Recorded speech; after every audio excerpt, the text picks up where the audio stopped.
Follow us on a journey as we embark on this adventure, discovering just how businesses in Essex have adjusted to these current testing times. With Brexit being on the cards for some time and the implications of a pandemic spreading worldwide, we welcome you to Business, Brexit and Beyond.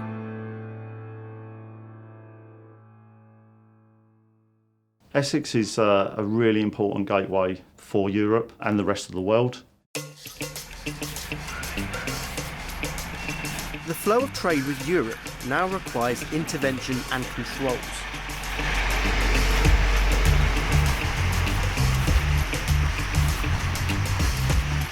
In this episode, we see how the logistics sector has been preparing and working with their customers to export goods. Well, at Simarco International Limited, we're a logistics company that specialises in European groupage logistics, domestic transport, contract logistics, air and ocean. We specialise with SMEs and some global businesses. What we have here is we have conveyor belt systems which we use for a lot of our imports that come in from the rest of the world.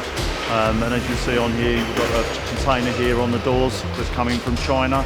So what we do is we use the conveyors, we devan, and then what we're standing in here is a bonded warehouse area, which is to do with customs approval.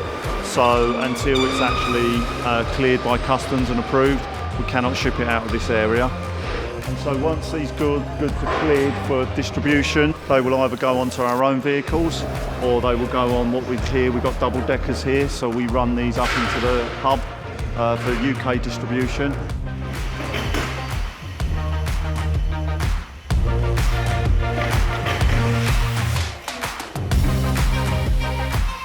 This is our what we call our contract logistics area, which is very different to our inbound, outbound, import, export freight.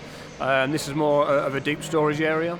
So we have multiple customers that we work for, and essentially what we do is they would arrange for their suppliers to deliver direct into us, usually in full lorry loads or container loads.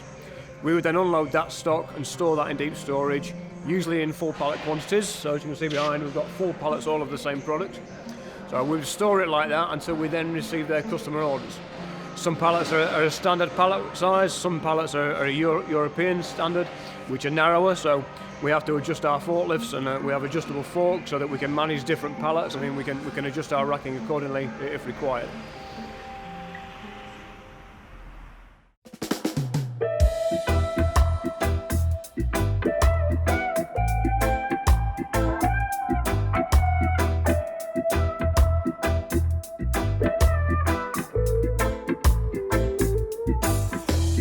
Talk in the morning, talk in the evening, eyes on you.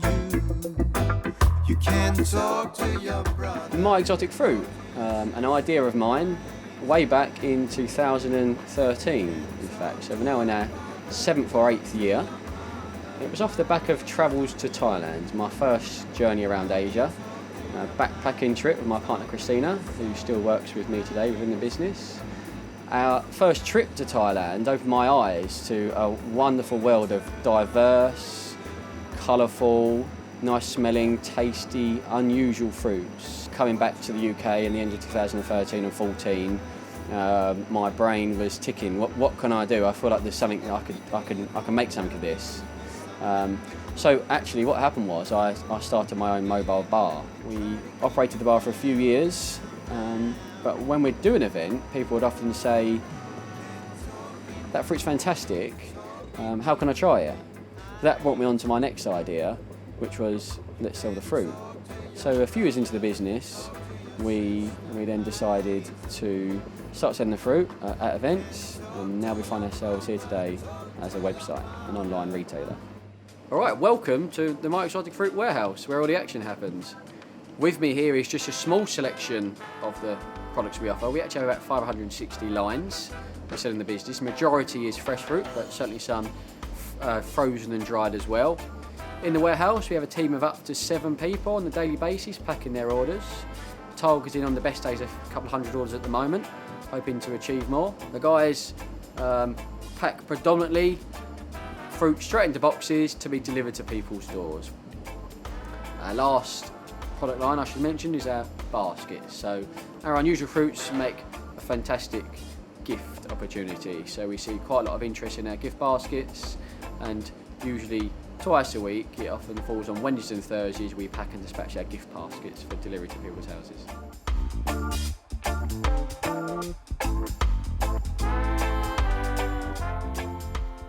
Brexit was a concern of mine for a long time, once we knew that things were going to happen.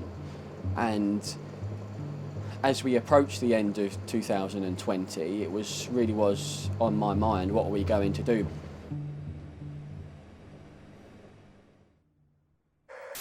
So we get a majority in Parliament. And I'm clear that I am going to deliver Brexit. I'm going to deliver it on time. That's what I'm going to do for the British public. I'll be negotiating hard in the coming days to do just that. The notes to the left, 278. Point of order. The UK and the EU have struck a new Brexit agreement. Friday, the United Kingdom is now in a so-called transition period. Post-Brexit trade deal. Ration system that you voted for that will come into force on January the 1st, doing free trade deals. On to 10 Downing Street. How do you think this is going? The first 4 weeks of 2021 for Simarco have been very challenging. It's been challenging for the industry. I think it's been challenging for business. The fact that we didn't know whether there was a deal or a no deal was a major issue for Simarco and lots of businesses. The other challenge, it's been a really significant challenge, and lots of businesses would have faced, the import, is procuring the fruits. The fruits that we sell is a very diverse range, sourced from all over the world, and as we all know, there's been a significant impact on international air travel.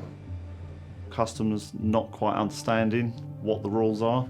I think we have to remember they talk about a free trade deal, but it's only a free trade deal if the goods are UK or EU origin. So again, there's lots of complexities around country of origin duties applicable. Prices have increased in some places significantly.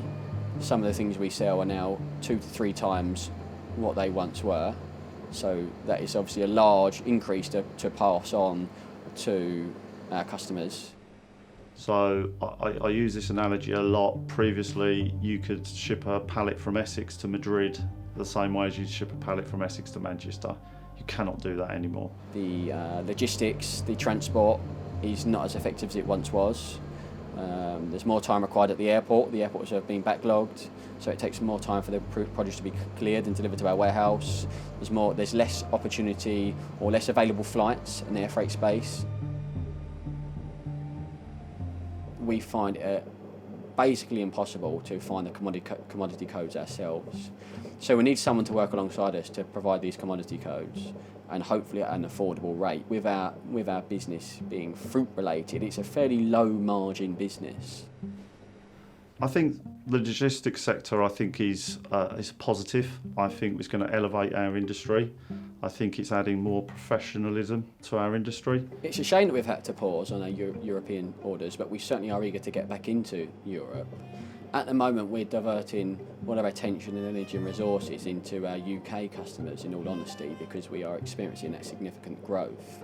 But I know there's going to come a time, probably in the middle of this year, when we're going to feel comfortable and be able to manage our UK growth, and then it will be the appropriate time to start making some headwinds on our European orders. I think everyone was focused on recovery from COVID rather than Brexit transition. We have therefore made the assessment that COVID-19 can be characterized as a pandemic. From this evening, I must give the British people a very simple instruction. You must stay at home. And with some businesses fearing the worst, some of them on the edge, planes grounded, even places of worship curtailed, at least for a time, Britain feels like it will temporarily become a different land. Coronavirus, I should say, has been certainly a challenge for us. There's no doubt about that. A team of 10 is required to source our produce, respond to our customers and pack our orders. Social distancing and sanitising in the workplace, things that wouldn't have had to be considered previously. So with COVID last year and also people working from home, It's very, very difficult to try and get people together. We've done a lot of remote training. As we're an agile business and flexible, we've managed to sort of train on the job as we go along. Almost instantaneously after Boris Johnson announced the first lockdown in March, we saw a significant spike in web traffic and orders. So we're now seeing our record amount of orders, and that has enabled the business to grow and our team to grow. I think it's just we've got issues at the moment as we get into the new world, but I think that will settle down in about 3 months' time. So I think the future's bright. I think I want the business to continue as it is now. I'm hoping to try and reduce my workload because 80, 90 hours a week is a little bit more than I'm hoping to do going forward. We have major ports in Essex. So we have Harwich, we have London Gateway, we have Tilbury, we also have the A12, we have the A120, we have the Lower Thames crossing. So I think the Gateway will continue, and one thing that we always talk about is the location of Essex, regardless whether we're in the EU or not, is still the same distance from the EU. But I notice there's been a real big uptake in people shopping online, and there's been quite a move away from supermarkets. So, as well as an appetite for plant-based food, I think all of these things are going to help us to grow, and the industry of online food and exotic produce should continue and should be strong for years to come. And I do hope myself to finally get back to Asia as soon as we can do. We've been eager for another trip. The next trip, some of our staff will be coming with us too, so they're very excited about that. There'll be 4 or 5 of us going, and these trips make a very critical part of our business. We travel around and meet farmers, suppliers, exporters, wholesalers. We go to factories where the fruit's packed and fruit products like dry fruit and drinks are made. So it's a very, very important part of our business, and we learn so much crucial information that we can then relay on to our customers and put on our website. For me, I hope, and I think for my exotic fruit, the future's bright.